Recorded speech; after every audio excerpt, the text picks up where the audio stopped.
अब आगे हम लोग पढ़ेंगे निकोल प्रिज्म। निकोल प्रिज्म बहुत इंपॉर्टेंट है अगर हम लोग पोलराइजेशन का एक्सपेरिमेंट करते हैं, पोलराइज लाइट का एनालिसिस करते हैं, पोलराइज लाइट पैदा करना होता है, इन सब में इसकी ज़रूरत पड़ती है।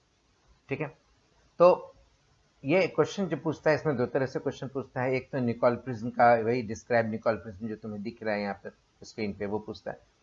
ये लॉन्ग आंसर टाइप में भी पूछ सकता है किसी के साथ लगाकर, या शॉर्ट आंसर टाइप में भी पूछ सकता है। शॉर्ट में ना पूछे तो ज़्यादा अच्छा है, भी मतलब इतना लिखना है। वैसे इस क्वेश्चन को मैं पसंद नहीं करता, थ्योरी वाला क्वेश्चन है, इसमें नंबर ज़्यादा ही नहीं आएगा, लेकिन फिर भी मजबूरी एग्जाम में आ गया तो लिखना पड़ेगा अगर कोई दूसरा क्वेश्चन नहीं आता है तो। ओके, और एक क्वेश्चन पूछता है, ये बीच में जो ये दोनों की शील्ड होती है ना, दोनों जोड़ा जाता है, सीमेंटिंग होती है।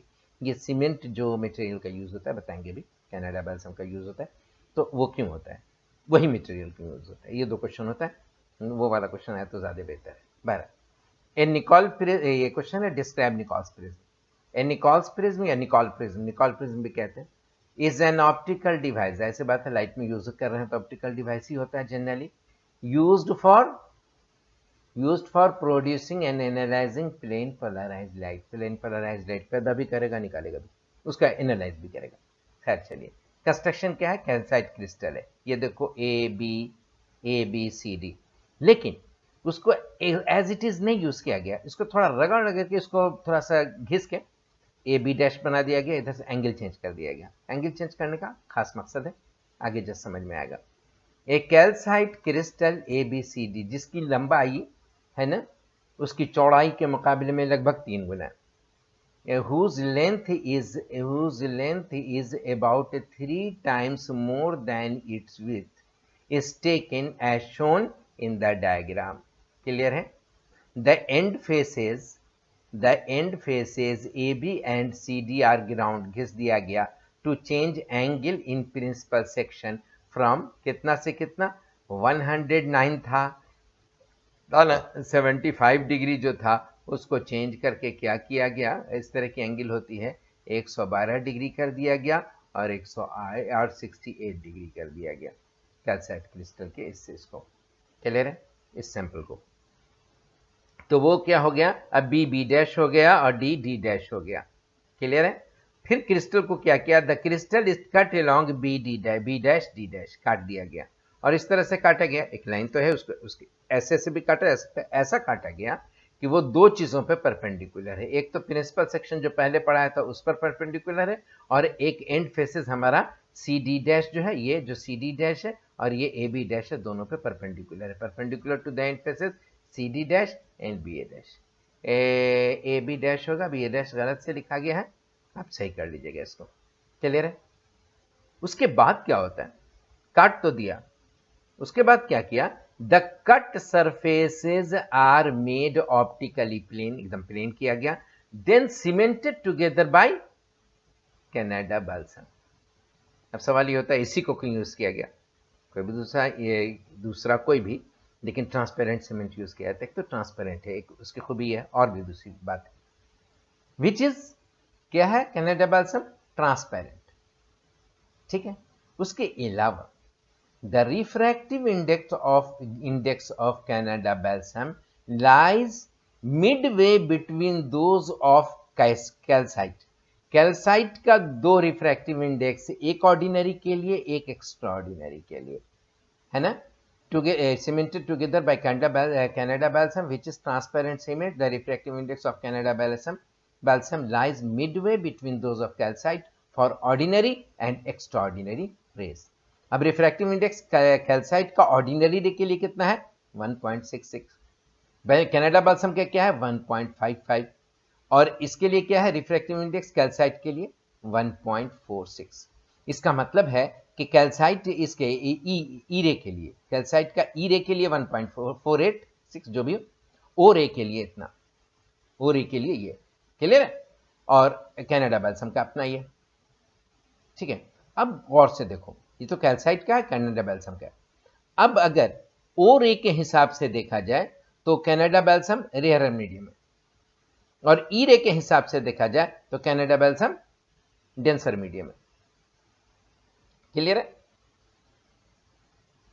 Finally the crystal is enclosed in a tube blackened inside, जो ट्यूब अंदर से ब्लैक किया गया, क्लियर है, इसमें कोई प्रॉब्लम नहीं। चलिए अब आगे हम लोग बढ़ते हैं। Action, when a ray S M, ये रे एस एम है, when a ray S M of unpolarised light almost parallel to B D dash, B D dash, B कहां है, ये बी डी डैश कह लो। क्लियर है, एक minute रुक जाओ, ए डी डैश होना चाहिए। क्लियर है, एक मिनट रुको, हाँ ठीक कर दिया, parallel to A D dash, A D dash के पैरेलल ये रे आ रही है, ऑलमोस्ट है ना, 100% पैरेलल नहीं, ऑलमोस्ट पैरेलल भी हो सकते हैं, उसमें कुछ कुछ पार्ट बहरहाल।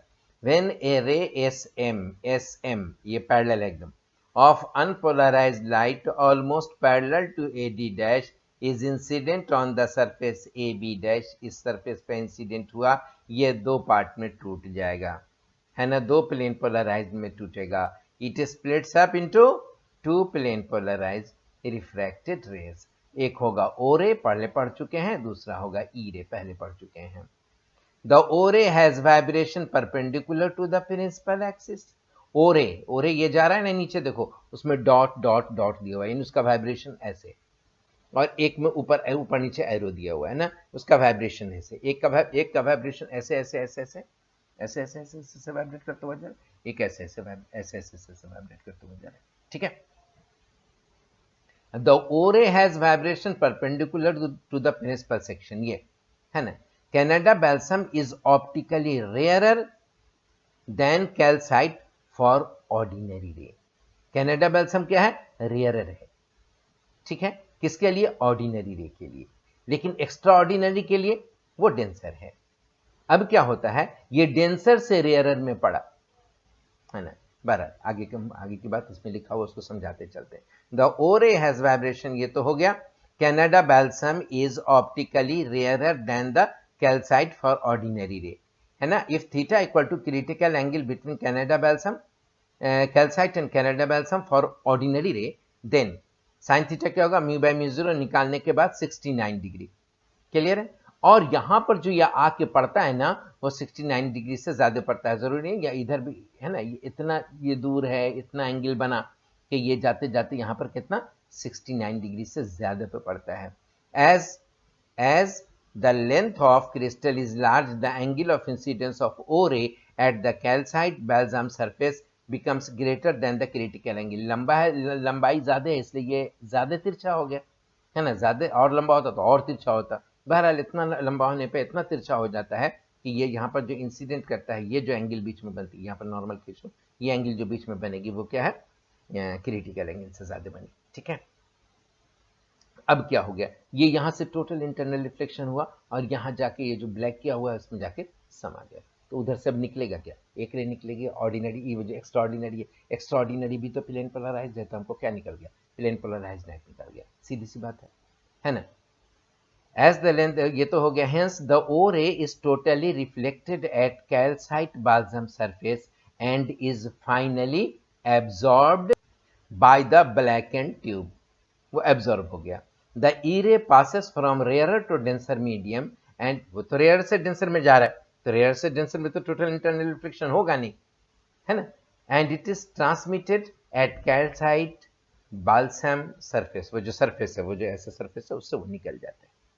The E-ray have vibrations in the principal section parallel to the shorter length of the end faces of the crystal, ठीक है, ये इसके लगभग पैरेलल होता है इसका वाइब्रेशन, ठीक है।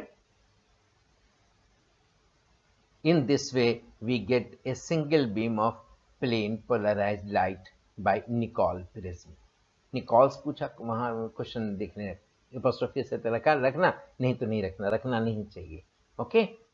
अब इसकी लिमिटेशंस क्या है, Nicole prism can not be used if the incident beam is highly convergent और हाईली डाइवर्जेंट, ऐसे फैल रही है या ऐसे जा रही है, तो सब अलग अलग एंगल पे हो जाएगा ना, है ना, या तो बहुत हाईली कन्वर्जेंट या हाईली डाइवर्जेंट हो, ज्यादा एंगल पे आ रहा हो या ऐसे, ठीक है। एंगल जो वो दिखाया डायग्राम में देखो ना, ये एंगल दिखाया है, एस ओ यहां से यहां तक एक रेंज बताया है ना।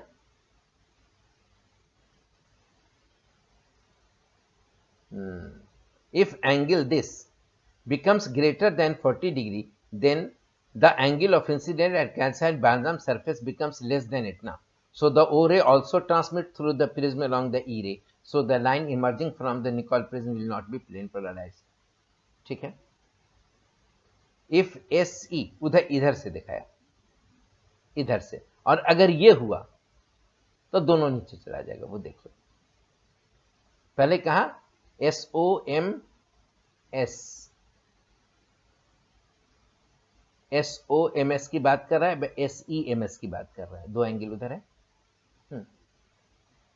पहले क्या कहा? If SEMS becomes greater than 40 degree, the E ray makes less angle with optic axis and its refractive index increases and becomes more than that for Canada balsam. उसका refractive index तो अलग अलग डायरेक्शन में अलग अलग होता है, उसका भी refractive index Canada balsam से अलग हो जाएगा, है ना. At the same angle of incidence for E ray becomes greater than the critical angle. In this case E ray is also total internal reflection, वो भी उसका भी total internal reflection हो जाएगा and no light emerges through the prism. ये इसकी कमी है, इसलिए हाईली कन्वर्जेंट या हाईली डाइवर्जेंट बीम नहीं होना चाहिए. क्लियर है. तो ये चीज हो गई हमारा कैनेडा, ये निकॉल प्रिज्म अगर पूछा है तो उसके. अब उसमें एक और शॉर्ट क्वेश्चन पूछता है, हालांकि इसका हम आंसर उसमें दे चुके हैं, लेकिन फिर भी अलग से पूछा है, तो वो लिखा हुआ है, नोट यहीं से नोट कर लीजिएगा. Explain why Canada balsam use for cementing the two part of Nicole prism. Nicole का एन कैपिटल कर लेंगे आप. आंसर वही है जो पहले लिखा चुके हैं. समझ रहे हैं बात. The refractive index of Canada balsam lies midway between those of calcite for ordinary and extraordinary rays. फिर वो जो ऊपर डेटा लिखा वो सब का सब यहाँ भी लिखा, ये भी वही और ये भी वही. When a ray of unpolarized, वो पूरा का पूरा ये दिया, as the पूरा का पूरा वही दिया. ठीक है. Hence the O ray is totally reflected at calcite balsam surface and is finally absorbed by the blackened tube. The E ray passes from rarer to denser and it is transmitted at calcite balsam surface. In this way we get a single beam of plane polarized light by a Nicol prism. ठीक है. Due to, उसमें लिखिए आगे. Due to this property of Canada balsam, it is used for cementing the two parts of, क्या होगा जो question पूछा है वही, two parts of the Nicole prism. ठीक है. आज इतना रहने दीजिए, फिर कल इसके बाद हम पढ़ाएंगे. ठीक है. अभी इसी में बात चलेगी. ओके. ठीक है. Goodbye. खुश रहिए.